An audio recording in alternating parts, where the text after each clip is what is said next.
Kolkata night রাইডার্সের dressing রুমে head coach Chandrakant পণ্ডিত, mentor Gautam Gambhir ও মালিকপক্ষ শাহরুখ খানের দ্বন্দ্ব থেকে মারামারিতে জড়ানোর অবস্থা। জয়ের পরও কলকাতা নাইট রাইডার্স ফ্যামিলিতে কেন এমন অশান্তি? স্বাভাবিকভাবেই ভক্তদের মনে এমন প্রশ্ন জাগবে। অশান্তির মূল কারণ মিশেল স্টার্ক। অস্ট্রেলিয়ান এই পেসারকে আইপিএলের ইতিহাসে সর্বোচ্চ বেশি মূল্যে দলে ভিড়িয়েছে কলকাতা নাইট রাইডার্স। চড়া মূল্যে মিশেল স্টার্ককে দলে ভিড়িয়ে তার মাসুল দিচ্ছে ফ্র্যাঞ্চাইজিটি। কলকাতা নাইট রাইডার্স এবারের আইপিএল আসরে পয়েন্ট টেবিলে বেশ ভালো অবস্থানেই রয়েছেন।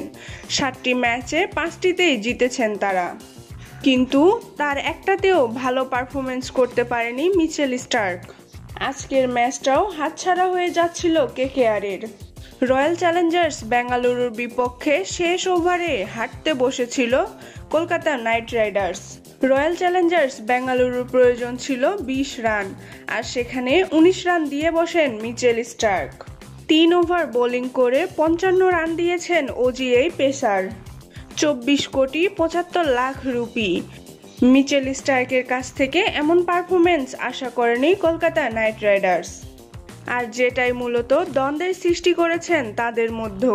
শাহরুখ খান বেশ বিরক্ত গৌতম গম্ভীর ও চন্দ্রকান্তের ওপর, যারা কিনা নিলামে লড়াই করে মিশেল স্টার্ককে দলে ভিড়িয়েছে।